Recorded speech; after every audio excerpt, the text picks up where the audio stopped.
Raw review for the February 24th episode of Raw. I'm Will, that's Brandon. We are the Cousins of Destruction Wrestling Podcast. As always, let's cheers, talk about some wrestling. Yeah, as many of you guys know, we record these right after Raw. And might be a little bit of recency bias, but I would say that might be the best Raw of the new year. That Raw was great. That was a damn good episode, and what made it more fun was having all you guys there for the live stream as well. So just if you're here watching this, we do live stream this stuff, and it is a fun-ass time.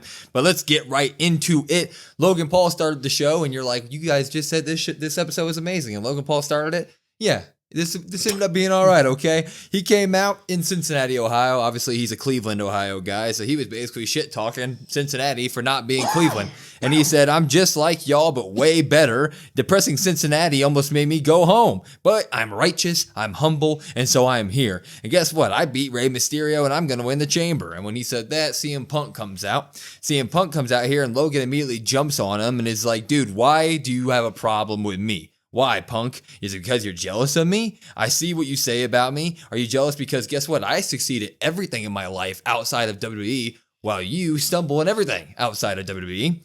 And Punk goes, I don't have a problem with you. He goes, this is about Chamber. He goes, you are all about the shock and your reactions, but guess what? You don't really have a character outside of that. And us WWE fans in the universe deserves better. And Logan goes, you know what? I'm here because you're all familiar.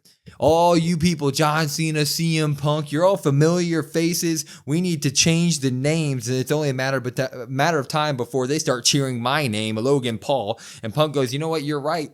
There are a lot of the same names, but guess what? All those names that you mentioned, we're legends. I'm a legend. And he goes, I make history. You're just a flash in the pan. Saturday, I will eliminate you. I will win the Elimination Chamber. Then I'll go on to win the title at Mania. You will be history while I will be making more history. And when that happens, Logan Paul smacks the shit out of CM Punk, smacks him to the point where he's bleeding out of his mouth a little bit, and he retreats off after smacking him. I thought this was a really good segment. I know that people dislike this man a lot, Logan Paul, but I think that you got to kind of take a step back and say, okay, did he do a good thing in the wrestling ring tonight? And I thought the promo was good. I'm popping it. Yeah, I'm going to pop this as well. Admittedly, Logan Paul's music is the first thing you hear on Raw, and I go, oh no, what the hell are we doing? What are we in for? I understand, like you said, everybody's why they don't like Logan Paul. I think it's well known. You either like him, you don't. Some people can kind of separate it. Some people don't want to. Your opinion is whatever you want your opinion to be, and that's okay. But I think it's important if you take Logan Paul out of it and you replace it with some other heel tonight, you really look at what Logan Paul had to say. I really enjoyed what he had to say. Yeah. His ability today to just say, hey, like all you kind of do is run, like failure. Look, all these names, they're all the same. They all change. Eventually my name's going to be there. I thought it was a really good promo from him. Says a lot that he's able to kind of stand in the ring with Punk. Like Punk's one of the best on the mic. You see some people kind of stutter over their words or struggle at times, but I thought Logan Paul did a really good job. It was also really good from CM Punk to be like, look, you're just a flash in the pan. You're a YouTube personality. Like, as we said, like, there's really been no character change. It's still, hey, I'm Logan Paul. I'm YouTube guy, but I'm going to do this. This is my passion, but I have all these other ventures. So I thought both of them did a really, really good job. And then at the end, you get the slap, which, like you said, draws a little blood. Like Punk maybe bites his tongue or something like that. Gets a little blood there. That always just makes things a little bit better when something like that happens.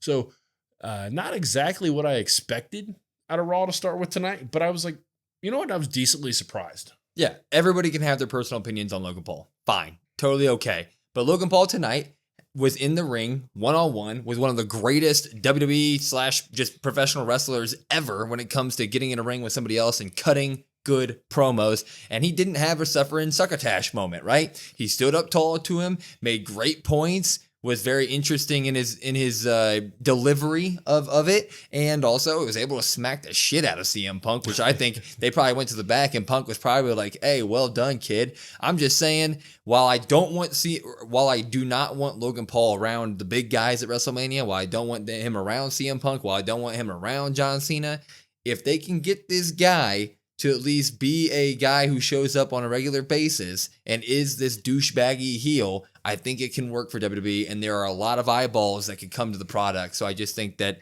while a lot of us hate him, just give it a little bit of a try. Yeah, for sure.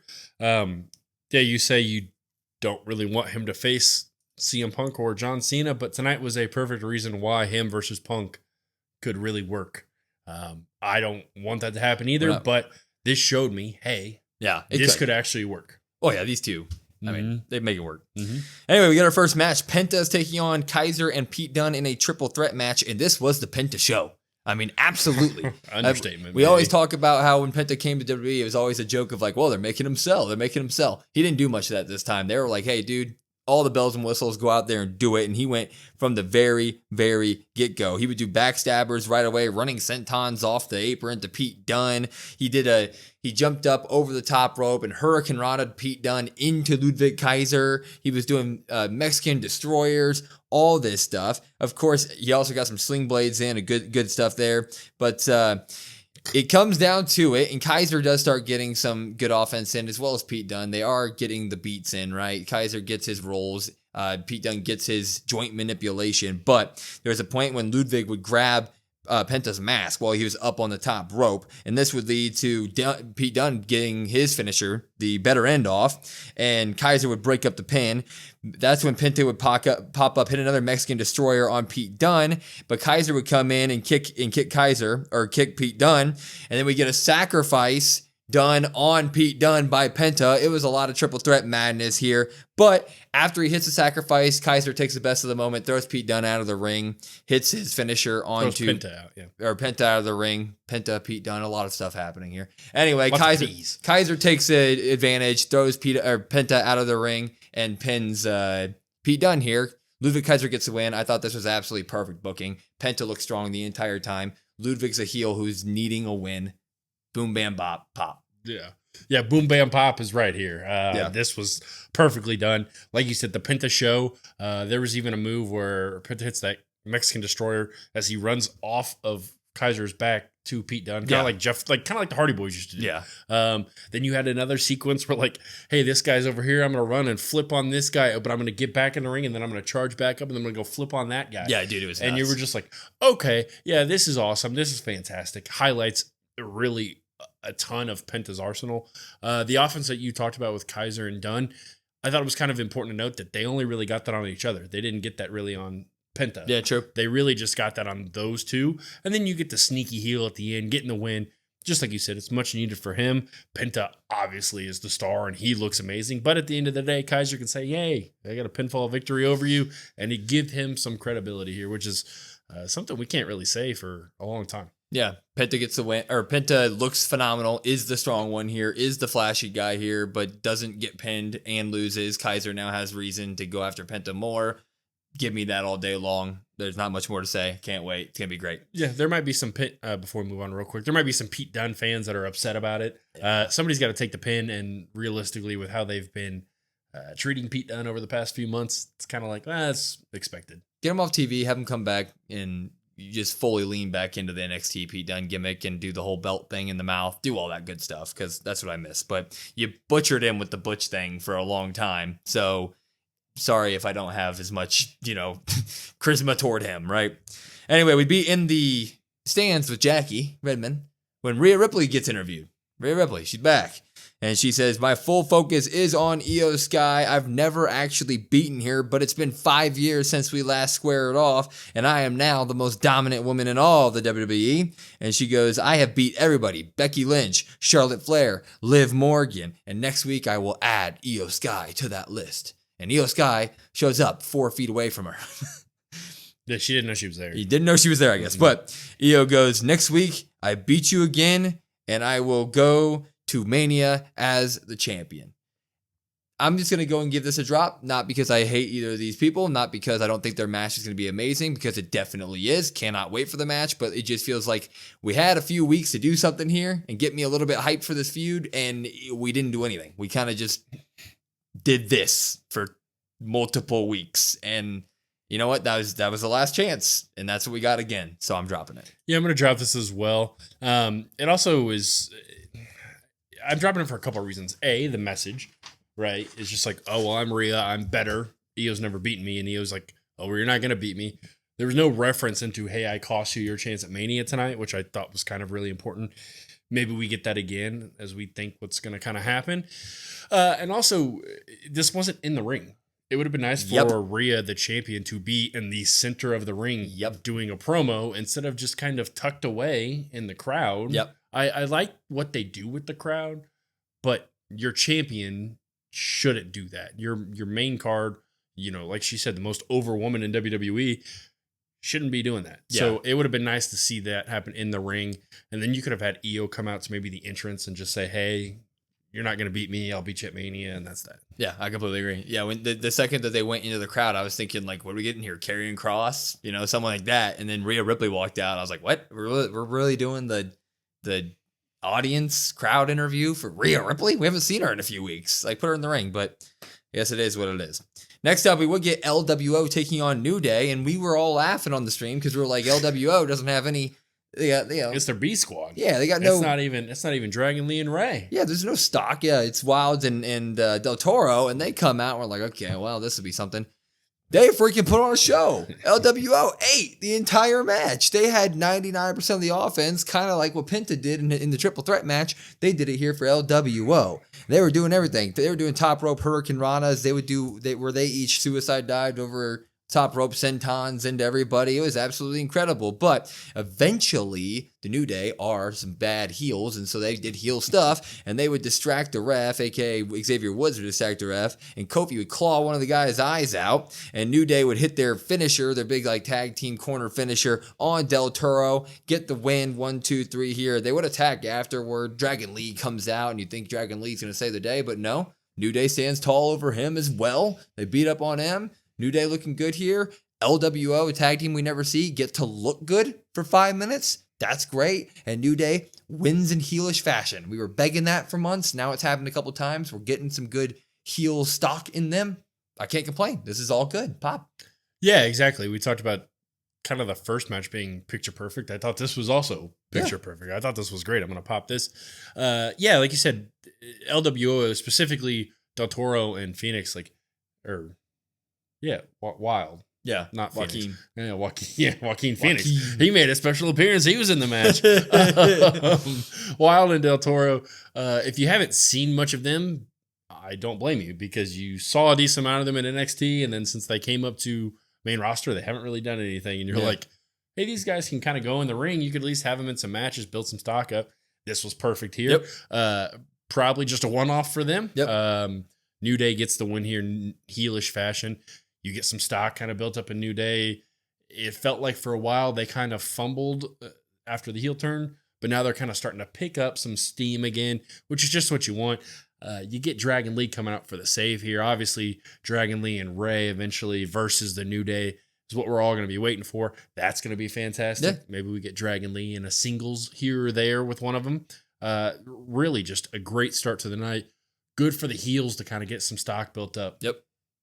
Yeah, I mean, Dragon Lee's great. I hope to see more of him. LWO had a good showing here. Do I need to see a little bit more of them? Not really. I mean, I liked what they did here, but I'm not begging to see more. But Dragon Lee's great, and him in a ring with either Kofi or Woods is going to be great. So looking forward to it. No complaints there. We'd head backstage, and Finn is pissed off about last week. He said it's the most embarrassing week for the Judgment Day, and it's all Dom's fault. That's what he said. I freaking dare. I think they were so disappointed they took away 2K because Carlito was playing darts this week. Yeah, they took away his PS5. Downgrade. Yeah, I don't know what's going on. The new DLC is about to, new game's about to come out, Carlito. I know.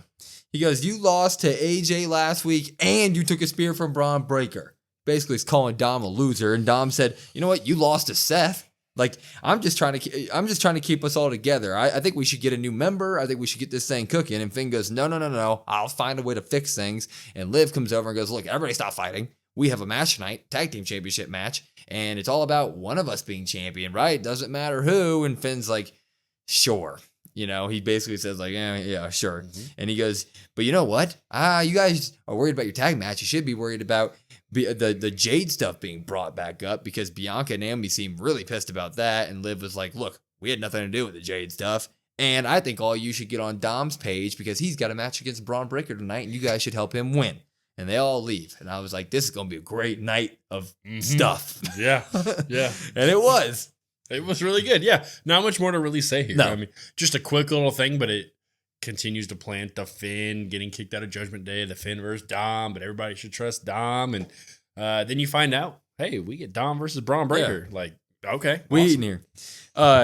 Great part of the night for me. It was during one of the commercial breaks, and I wrote it down. We don't normally cover it. But AJ Styles was getting interviewed, just kind of like being back, and Logan Paul came up to him and basically made fun of him and said, hey, look, I thought you should retire. At Royal Rumble, when I saw you in there before I threw you out, I was like, oh, I thought this guy was retired. And AJ's like, you know what? I bet you can't do it again. And Logan's like, no, I got bigger things to do right now. I got to go to Chamber. But you should really think about that retirement thing. And this made me very happy to see Logan Paul interact with AJ Styles because that means that he's staying away from guys like CM Punk. He's staying away from guys like John Cena. I would much rather have Logan Paul fight AJ Styles at WrestleMania than do anything like that. Yeah, the only reason you wrote this down is because that's what you want. You want that. I mean, I didn't really take that much stock into it. It just is what it is. Maybe down the line, I still think Logan Paul's Mania opponent is solved in the Chamber. I still think that's where that goes. It really kind of begs the question, though, for AJ. I'm assuming we still do get Braun Breaker versus AJ. I don't know. There was nothing to make me think that tonight, but that also kind of leaves the door open, as Bruno Mars would say. Just for what's down the road. Bad joke. Drop. That's a good song, though. That's a good song. Anyway, we moving on, and Gunther's here. This shit was gold. Gold. He comes out, he's ready to fight. And he goes, I know. He's in the middle of the ring, dressed to fight. And he goes, I know you are excited that I am here. When Jay chose me, I was angry. But I've warmed up to the idea. I get to embarrass him on the biggest stage of it all. But tonight, I felt in a good mood. So I went to Adam Pearce and I demanded a match. And I handpicked my opponent. So let me introduce my handpicked opponent. It is none other than Akira Tazawa. And the crowd goes wild. Mm-hmm. And he gets Akira to the ring and he still has his mic. And he goes, you know what, Akira? Let me explain why I chose you. When I walked in this morning to Raw, you were doing those stupid TikTok dances with those idiots. And they bothered me. We both have something in common. We uprooted our lives to be here in the WWE, but you decide to waste all of it. You are just like Jay. You make nothing but the wrong choices. But I decided to give you a chance. Maybe today is your day. Just like Jay thinks WrestleMania will be your day. Maybe anything's possible. Maybe you can defeat me and earn my respect. So come on. He gets in his face and Akira ends up smacking him and trying to go at him. And he kind of stumbles Gunther until he decides to run the ropes. And Gunther high boots this man into hell. I mean, just high boots the shit out of him. Chops him. He decides to... Tazawa tries to fight back, but Gunther drop kicks him in the corner. He power bombs him, goes for a pin, picks up his shoulder at 2 just so he can get him up and sleeper hold him. And he puts him in a sleeper hold and picks him up to where Tazawa's feet aren't on the ground. He's literally just hang choking him. Dude, obviously Tazawa goes to bed, night. Well, Gunther's not done. Gunther gets back on Tazawa, starts sleeper holding him again, and that makes Otis come into the ring, and Gunther ends up sleeper holding him. But of course, that means Jey Uso comes out, and Gunther ends up walking away with his hands up, just kind of smiling like, ha, I'm beating everybody up. But I mean, this is just the best. This was hilarious. I have all good things to say, Pop. Yeah, I'm gonna pop this as well. Would have probably been moment of the night or like match of the night for me if we didn't get the stuff later. Just fantastic stuff. You know, he's like, oh, I have an opponent tonight. But he's like, who is it? I'm like, oh, it's got to be Tazawa. Yeah, you did. And it's Tazawa. And you're like, this is perfect. It's fantastic. Gunther lays out exactly things that like how him and Tazawa are alike, which is fantastic. You get to see your world champion in action, so that's fantastic. Everything was perfect here. Yeah. I mean, just great. Yeah, it was. Wouldn't be surprised that maybe you get one more thing like that, maybe after Chamber, but who knows? I like this side of Gunther, though. Gunther's really kind of showing a personality here. You could say back-to-back weeks now with Gunther that he's had his best promo last week, and then this week, yes, it's a match, but it's kind of also in a promo style. I thought this was fantastic. You could argue these are the best 2 weeks that we've seen out of Gunther. Yeah, I mean, people were complaining, rightfully so, about Gunther's title reign for a little bit there. It felt very samey. Gunther wasn't being the dominating Gunther, right? He was unsure about himself, and it just felt like, you're forcing this. This is perfect. Just picking on the little guy. Like, just picking on all these guys who are just dealing with their own things and having fun in life. And Gunther's like, no, you're not prestigious enough. Try to beat me. Try to earn my respect. No, you can't do it. I'm just going to try to kill you.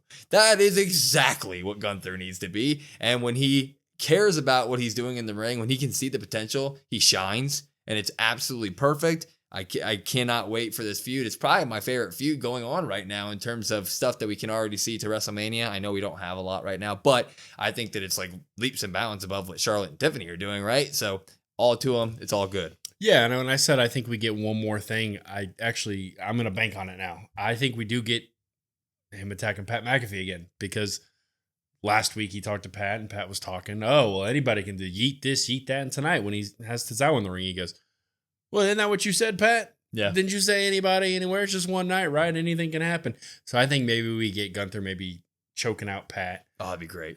Just for like a one night, Pat goes off, and we get somebody else on the commentary. Who knows? Pat in a neck brace. Pat in a neck brace. He shows up to the show the next day. Oh, yeah. Pat in a neck brace with shorts and a neck brace. Mm-hmm. We would get our Intercontinental title match. Dakota Kai taking on Lyra Valkyria. And this was good. This was good stuff. Dakota Kai would immediately take Lyra out to the ring, slam her on the apron, and Lyra's head would hit the apron, and she kind of seemed a little dazed the rest of the time. And she would follow it up with an apron, she'd dive off the apron, do a senton onto Lyra, but it was all good stuff. Lyra would do a superplex off the top rope to Kai, but Kai would respond with a scorpion kick. We get a bunch of pin roll-ups into bridges. They kept doing like pins, bridges. It was crazy, but it was just technical wrestling 101, right? But Lyra would go for a big power bomb, hit it, get the 1-2 ooh, and Kai would respond with a super kick into her like rope running super kick that she does into the corner, get a 1-2 there as well after a chiropractor. But we would eventually just get Kai going to the top of the top rope, Lyra sneaking underneath her, getting the Nightwing, 1, 2, 3. Lyra Valkyria wins and retains her title clean as a whistle. We would get Ivy Nile attacking afterward. So it does look like we are going to keep doing the Ivy Nile, Lyra Valkyria stuff. We love American made. I would love to see Lyra win that belt eventually. So I'm going to go, this is all good. Popping it. Yeah, I'm going to pop this as well. Yeah, you said so many bridges. It's kind of like the Brooklyn Bridge, you know? Just so many. I had to get that one in too. Proud of you also for getting the name right. Lyra. So congrats. Lyra. Yeah, this match was, I mean, pretty much just like their first one. Yeah. It's fantastic. Yeah. Like you said, I don't know if it's like 5-star spectacular stuff, no. but I'd give it like a 3.5 to a 4. Like it's pretty solid. It's above average. You get, they do have good chemistry, just not that upper echelon stuff, but always good stuff. You can pencil them both in any night of the week. They're going to have great matches. Lyra gets the win here. I was a little 50-50. Like I didn't really care and I'm like who won. And I'm to the point where it's like, okay, cool. She won. That's awesome. Now let's see what happens. Yeah. I think they've done a really terrible job with her title reign so far. So now you get the Ivy Nile stuff coming in. Hopefully we get that feud going on. I think that would be really good. And we can really kind of drive home that this women's IC title is important because right now, so far, it hasn't felt that way. Yeah, this will for sure be the first real feud of the women's Intercontinental title reign. And it's welcome, obviously. Like you said, Lyra and Dakota Kai, they have decent chemistry. The matches are fine. They're good, but they don't really have, there's no story backing it. Now we finally do get our first storyline going into it. We'll see how Lyra can react to this stuff. We really haven't seen her cut promos and in a rivalry yet on the main roster. So this will kind of be her first go at that. So very much looking forward to it. Can't wait. We would get Sami sit-down interview with Jackie because obviously KO went to Sami's house last week and that was unacceptable. So what did Sami do? He went to KO's house. He admitted to it. He said, I went to KO's house after I saw that and no one was there except for his mom. And he goes, I caught up with his mom. She's all good. So that's all good. And he goes, but when I got home, I was ashamed of myself for going there. I can't recognize myself anymore. Family has never been involved in our rivalry over these years. We always just keep it between us, but I don't recognize either of us now. And that makes this different because I don't know who either of us are, which means I don't know what either of us are capable of doing. WWE should be concerned about what I will be able to do to him. This will be a war. This will be insane. This is going to be bad for KO. I am actually going to drop this just because it's the same reason that I dropped the Rhea EO stuff. It's just, I know that the match is going to be incredible. I love both the competitors within the match, but it has been multiple weeks of the exact same thing. It's the exact same build-up every single week. And you know what? Eventually, you just got to say that's not good enough. So I'm going to give this one a down. Yeah, I'm dropping this as well. When you pizzaed, when you should have French fried, you're going to have a bad time. That was the only thing I came out of this thinking, really, because you just kept saying bad time. Yeah, I agree 100% with what you're saying as well, that they're kind of similar here. It would have been nice to see Sami come out to the ring and cut this. Maybe I could have connected a little bit better. The main takeaway from this for me is KO's kind of done the heavy lifting here, and Sami kind of feels secondary in a sense. Like, I know Sami's promo skills aren't as good as Kevin Owens, but maybe they should put him in some better ways to kind of succeed off of that. Him sitting down with a Jackie Redmond, he doesn't have the ability of like a KO or maybe a Seth or Punk, the people that we've seen in the past do it. So for me, it just wasn't really effective enough. To me, it was literally just about, I've seen it. Like, I have no problem with it, but, you know, been there, done that. I'm ready. I'm just ready for the match. Let's get to the match. It's going to be spectacular. Can't wait. We would get a little bit of Bayley and Roxanne interacting. Mm-hmm. Bayley said that she doesn't see Roxanne making it to WrestleMania this year, so that'll be something to see. We're going to get that in the chamber. Can't wait for that. That'll probably lead to Mania in one way, shape, or form, but we would get our boy Dirty Dom coming out to the ring to face Braun Breaker. Oh. They have a new like camera intro with Braun Breaker. Pretty cool. Sick as hell. It was pretty Dude cool. Is a legitimate badass. And maybe number 2 in entrances. What? Maybe number 2 in entrances. Yeah, it's pretty sick. Yeah. Pretty sick. It's up there. Immediately when the match starts, our boy Dom has no fear. He goes and he flexes right in Braun Breaker's face, like literally in his mouth. And Braun emotes right on that. Yeah, he emotes right on him. And Braun throws him over the top rope right away. But and then he gets him back to the ring, does his 23-mile-an-hour run rope clothesline thing, and Dom goes to the outside of the ring and he calls timeout. Smart. Why has nobody thought about that before? That is a smart veteran move. You call timeout, but Braun didn't respect the timeout. Chase Dirty Dom into the ring. And Dom keeps running until Finn can distract the ref. Carlito pulls Braun Breaker out of the ring. And that means that Rey Mysterio, his deadbeat dad. I apologize. I apologize to you, Dom. Dom was able to hit the 619 on to Braun Breaker. I'm no longer proud of you anymore. I'm taking it back. He gets the swing kick of the 619, goes up to the top rope, but Braun Breaker's like, nah, I'm not taking that. He jumps up, does the Frankensteiner, and it looks phenomenal on Dom. But Braun would want the spear here, but of course Finn and Carlito are like, you know what? Yeah, we're not going to let our boy get pinned or speared. They pull Braun Breaker out of the ring right in front of the ref. They get disqualified. Everything's going to hell on the outside of the ring. They get DQ'd, obviously. They're all beating him up in the ring. Finn goes, you guys wait here. I'm going to go get a chair. It takes an hour and a half for Finn to go get a chair. And in this amount of time, Braun's able to throw Dom over the top rope, and he's able to spear Carlito, and Finn slides into the ring to try to save Carlito, and they do this really cool thing where they're both on all fours, just staring each other down, like right in the eye, Finn and Braun. And they are just stare down. Finn's like, you know what? Business decision. I'm going to leave the ring here. And he retreats, and that's it. But Dirty Dom doesn't take a pin here. He looks absolutely great. Braun Breaker looks like a badass.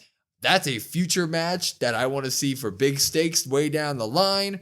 Popping all this. Yeah, I'm going to take it one step further. This is a future WrestleMania main event. Oh, I'm gonna sign off on that. Oh my god, that's a guarantee right there. Yeah, this was fantastic stuff. Yeah. Obviously, we love Dom and we love Braun, so put them in a ring together. It's gonna be great. Yeah, everybody played their role perfectly. Dom can say now, hey, if it wasn't for you and Carlito last week getting involved in my match, I would have beat Braun Breaker. Yeah, and I would be the IC champion. Right?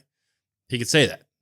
We all know that might not have been the case, but he could say that. Yeah, he could stand by that. You also have Finn and Carlito kind of backing up Dom, which I thought was a nice, interesting thing because it seems like maybe they are trying to get on the same page, which is something I wouldn't have thought that's going to be the case. I still don't think that's going to be the case, but nice to see Finn kind of trying to help Dom out here. Yeah, I completely agree.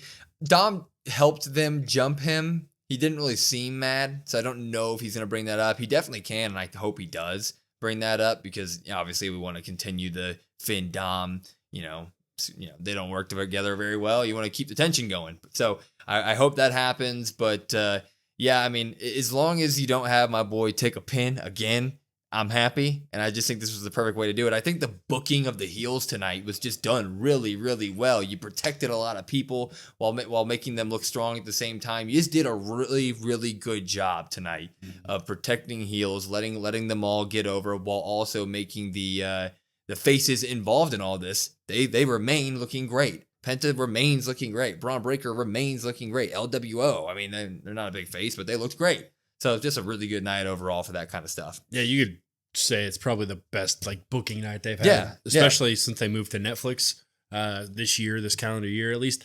This was really a perfect from top to bottom, really go home show for Raw to Chamber. We kind of talk about the PLE go home shows not being that good. This was not the case tonight. Agreed. Cody Rhodes would come out because he needs to talk about whatever the hell happened on SmackDown.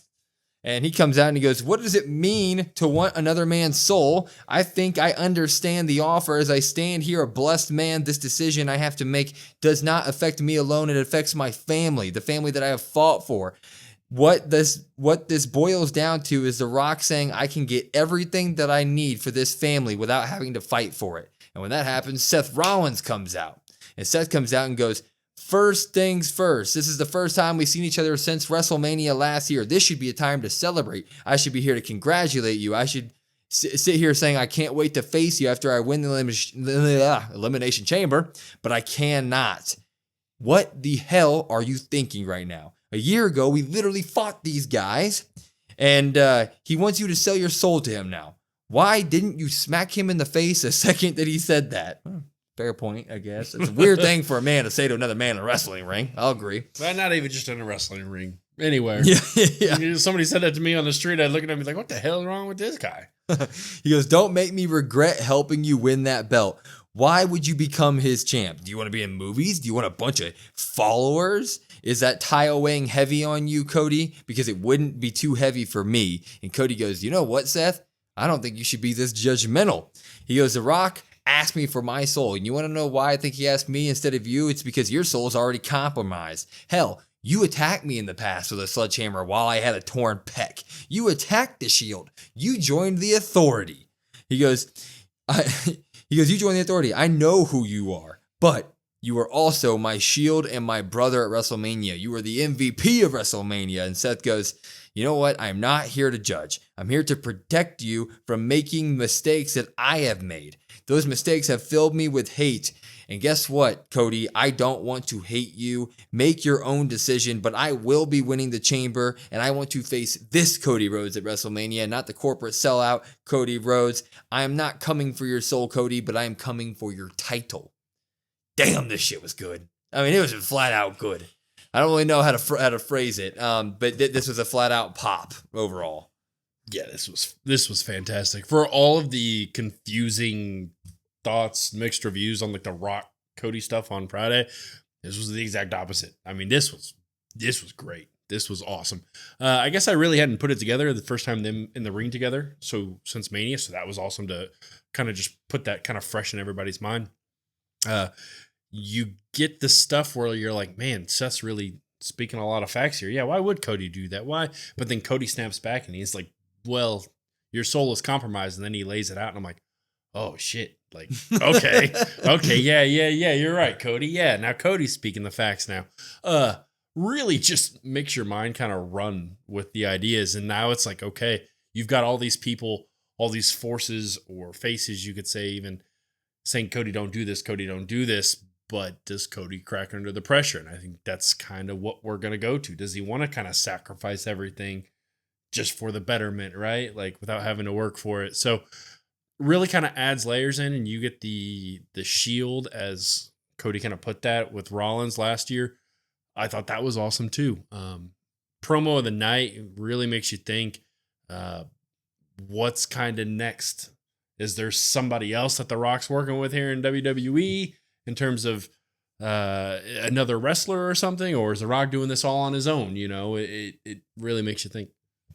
I think this promo was just Seth Rollins staring back into it was basically like Seth Rollins staring into a mirror of his younger self. It was like there was the moment where Seth Rollins had to have agreed backstage to Triple H and the Authority back in the day to turn on everything that he have ever worked for in the WWE that got him to the point that he was at to become this corporate sellout champion, the Authority champion, Seth Rollins. And he was looking at Cody Rhodes going, oh no, this guy's about to make the same mistake I made. And I found myself sitting there going, damn, that would make a great WrestleMania storyline. In my head, I had already kind of sent Seth Rollins somewhere else for WrestleMania. I didn't think he had a chance to win the Elimination Chamber. But now, looking at that story, if you see Cody somehow saying yes to The Rock or even giving it a chance, and then you have Seth Rollins winning the Chamber and being like, dude, don't do it. Don't do it. I mean, that would be amazing storytelling. And I'd be here for it. Yeah, I mean, you could even, like I said, with The Rock, like working with somebody like, obviously Roman Reigns, right? You could have Seth and Roman somehow, like Roman's like a, I don't know, like a henchman or something, like, you know, it all just like intertwines so well. I still think we do get Rollins versus Roman, but everything they've done here, I thought it was a for sure Cody's going to lose the title at Mania, like 100%. I don't care who he faces, whether it's Punk, whether it's Cena, whether it's somebody else. I always thought, man, he's for sure losing this. Well, after this last week, like now there's real doubts in my head. Now there's real like, okay, what is Cody going to do? Beforehand, you could be like, oh well, it's Cody Rhodes. He's the face. He's not gonna do this. Why would he do this? It doesn't make any sense. But they're really doing a good job of making you doubt Cody here. Yeah, I would just love to see it. This Elimination Chamber is just so up in the air. It's phenomenal. Yeah, and before we move on, you said like it would be a great Mania match. I think that would be such a good like Authority Cody Rhodes and Seth Rollins with everything you could do. I wouldn't want it to happen at Mania because I would be like, I want to build this longer. Yeah. Like, there's not enough time. It's like, I want more, you know? Yeah, that's true. That's a good point. Women's Tag Team Championship match. Why we all came to watch this episode tonight. Liv and Raquel taking on Bianca and Naomi. And holy shit, this was one for the ages. And I apologize if I can't do it justice with reading it because the end of this match was shenanigans galore. And we literally record this right afterwards. So I do my best, but I also try to enjoy the show, right? So I'm trying to write things down. But Bianca and Naomi were literally so pissed because they still think that they attacked Jade. So they attacked while the refs like showing off the titles beforehand, while they're showing the crowd, you know, for the titles.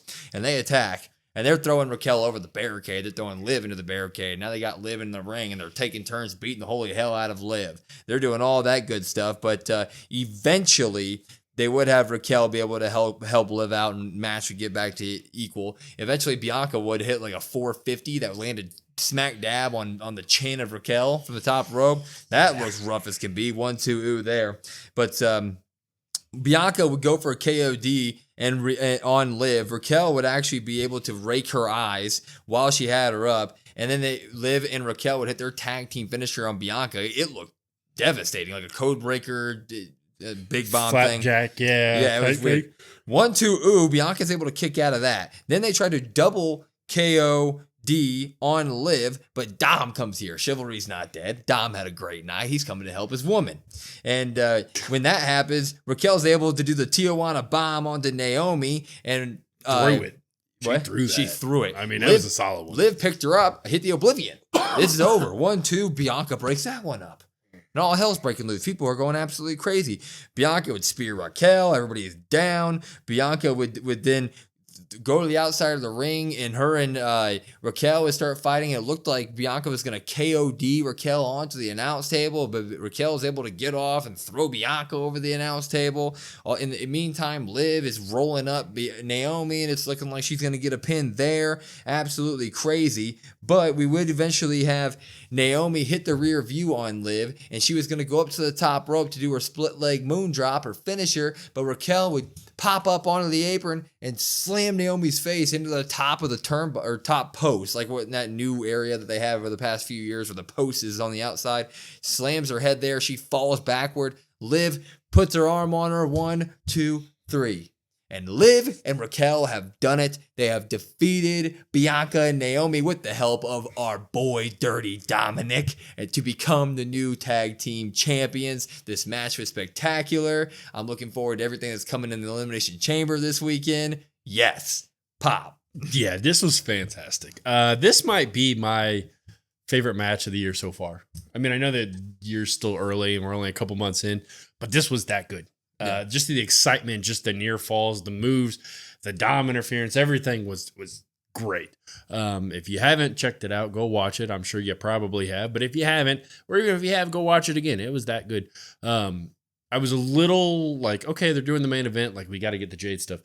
Really happy now that we didn't get the Jade stuff tonight, with how great of a match this was. And I think, to your credit, like you said, it makes the tag titles feel important again.